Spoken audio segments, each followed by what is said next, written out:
Bonsoir tout le monde, Sean Clément ici au Golf 18 de Jacques Côté. Jacques, c'est tout un chum pour le Royal Québec.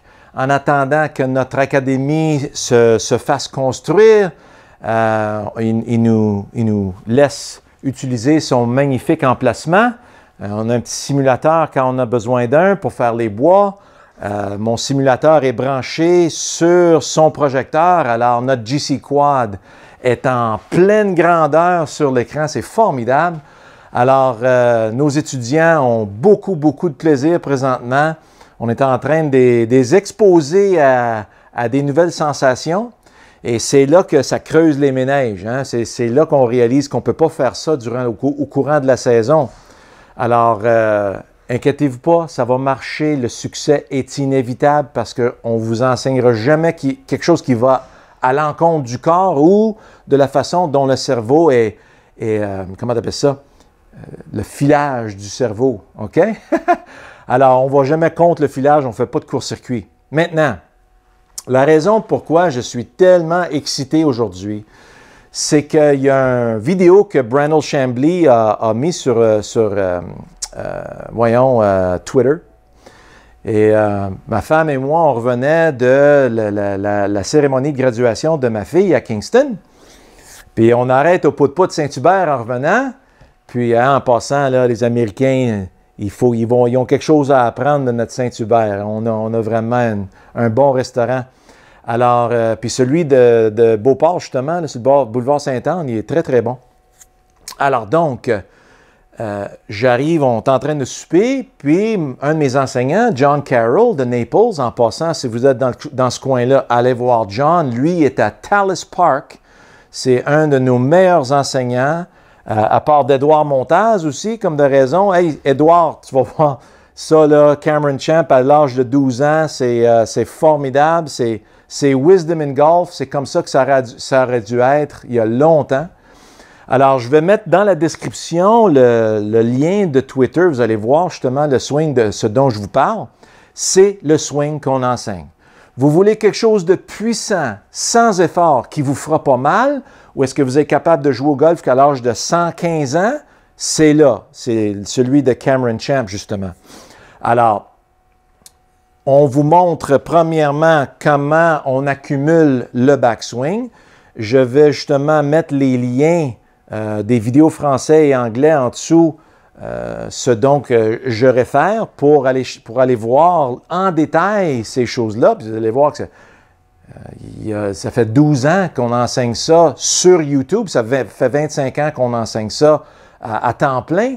Alors finalement, le marché de l'enseignement du golf, il s'en vient de notre côté.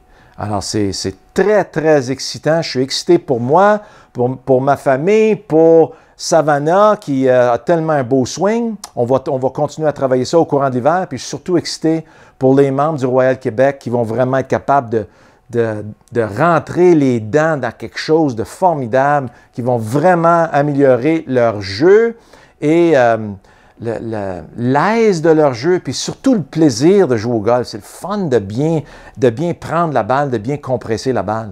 Alors vous allez voir, dans le takeaway de Cameron Champ, tout part en même temps. Vous voyez qu'il n'y a pas de résistance du tout au niveau du bas du corps.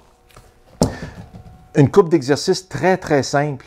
Si je me mets en position de golfeur, puis je prends ma main gauche, puis je fais un point, puis je veux donner un coup de poing dans cette direction-là. Alors, vous voyez que mon cerveau, il faut qu'il aille chercher le sol. Il utilise le sol pour m'enlever du chemin. Alors, vous voyez comment tout ça s'enlève du chemin simultanément, de la bonne façon, du bon timing.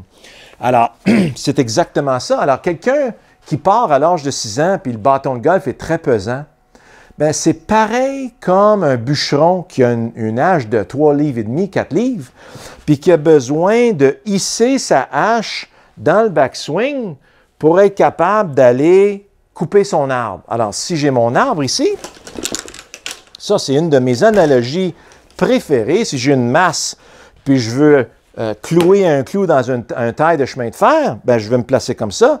Si ça, c'est un arbre, puis je veux couper mon arbre, mais vous voyez que quand je vais hisser ma hache, il faut que je m'enlève du chemin. Je ferai jamais ça. Je vais m'assommer. Alors donc, je m'enlève du chemin, puis là, je peux utiliser le poids de ma hache pour bien écraser et passer à travers mon arbre. Je ne le hisserai jamais en arrière de moi. Je ne la hisserai jamais à l'extérieur. Je vais me sortir la jambe d'en avant. Je vais me fendre la cheville. Je ne la mettrai jamais par en haut. Là, j'épluche de l'écorce vers le sol. Il y a juste une place à aller. C'est ça. Alors là, je sens que je peux, de façon puissante, rentrer ma hache à travers l'arbre. Puis je peux faire ça toute la journée parce que j'utilise le poids de ma hache pour faire mon travail. Alors, c'est exactement ça qui va se passer avec un jeune. Si vous avez un jeune de 5, 6, 7 ans, vous allez voir qu'on utilise vraiment le corps au complet. Rory McIlroy, à l'âge de 9 ans, avait exactement le même swing que vous allez voir avec Cameron Champ. Tiger Woods était exactement pareil, puis Michelle, oui, exactement la même chose. Avant que son coach ait commencé à mettre toutes sortes de résistances, là, elle a besoin de chirurgie sur le poignet, dans le dos, elle a mal partout. Pourquoi? Elle ne se rendra jamais jusqu'à l'âge de 30 ans. Puis jouer du golf senior, oubliez ça. Elle a mal partout. Alors, c'est sûr qu'il faut que ça change. Elle est comme ça, puis elle est toute poignée.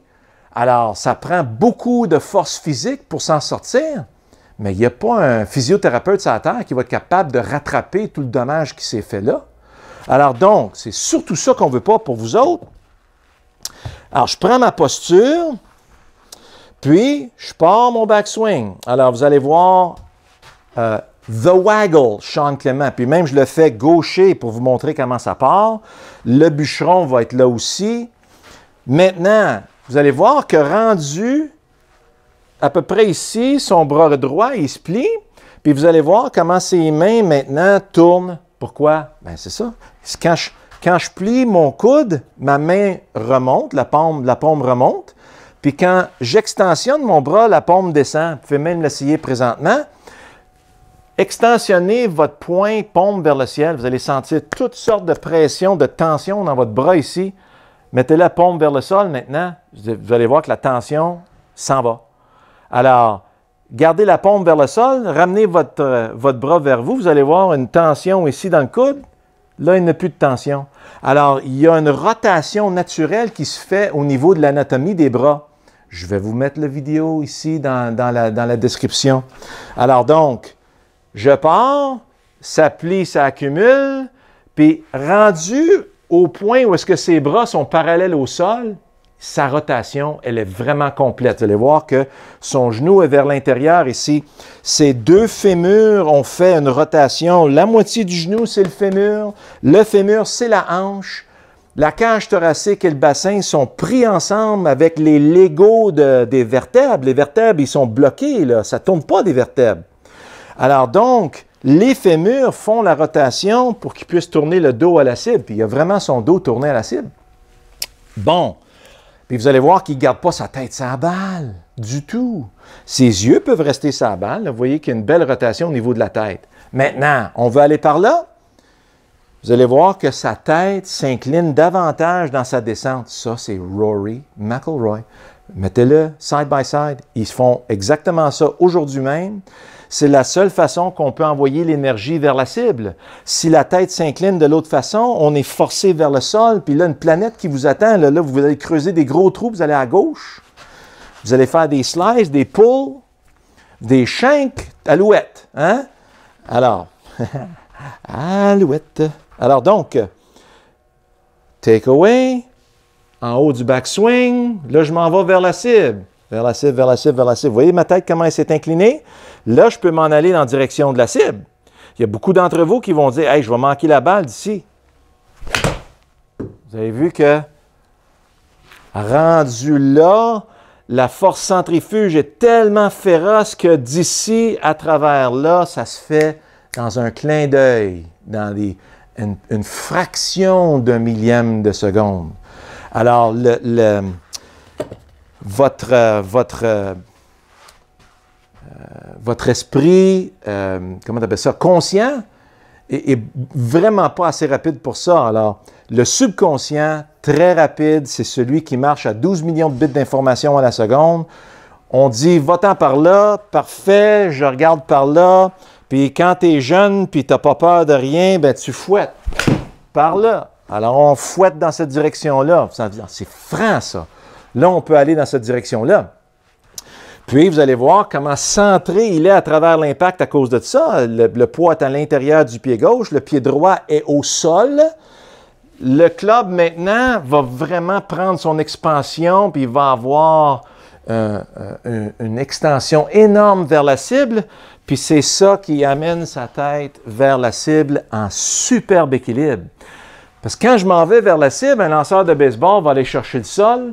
Il utilise le sol pour s'enlever du chemin. Vous voyez que le coude est libre complètement pour aller dans cette direction-là. Ça, c'est un des exercices qu'on vous a montré, l'épée. J'accumule l'épée dans mon backswing. Voilà le backswing de Cameron Champ. Je prends le poids de l'épée, j'accumule ça, j'utilise le poids de l'épée pour fouetter dans la direction de ma cible à travers mon arbre. Si je fais ça, j'épluche l'écorce de mon arbre. Si je fais ça, j'épluche en montant. Si je fais ça, là, je peux passer à travers, franchement, dans cette direction-là. OK? Alors donc, on vous montre la bonne prise pour bien supporter le backswing. On vous montre justement, avec plusieurs de mes étudiants, on vous montre comment accumuler les poignets sans s'effondrer. Parce que si, mettons, je m'en vais à la pêche, puis je veux envoyer ma ligne par-dessus vous, bien, je ne ferai pas ça. Ça va être très sloppy. Hein? Alors, ça n'aura aucune précision, c'est complètement effondré. Alors, j'accumule, là, je peux envoyer mon hameçon par-dessus votre tête. Maintenant, on s'en va où? On pêche vers la cible. On s'en va vers la cible, vers la cible, vers la cible. J'envoie mon hameçon vers la cible. Mon appât s'en va vers la cible. L'énergie par là, la vitesse maximale là-bas, comme au hockey. On prend la rondelle d'ici, on envoie la rondelle là. C'est là que la vitesse maximale va être. C'est le fun, le golf, hein? Alors, vous allez voir qu'au printemps, ça va bien aller. Alors, j'espère que vous avez aimé notre petite vidéo avec M. Cameron Champ à l'âge de 12 ans, qui est maintenant notre nouveau poster boy pour Wisdom in Golf. Notre gaucher, c'est Bubba Watson. Puis, il y en a d'autres qui s'en viennent, qui vont s'ajouter, là. Il y a Kevin Chappell qui travaille avec Sean, puis Sean, il dit « Laisse ta tête tourner, laisse tes jambes tourner. » Hey, ça s'en vient. Il a fait un beau programme au Golf Channel là-dessus. Alors, on se voit très bientôt.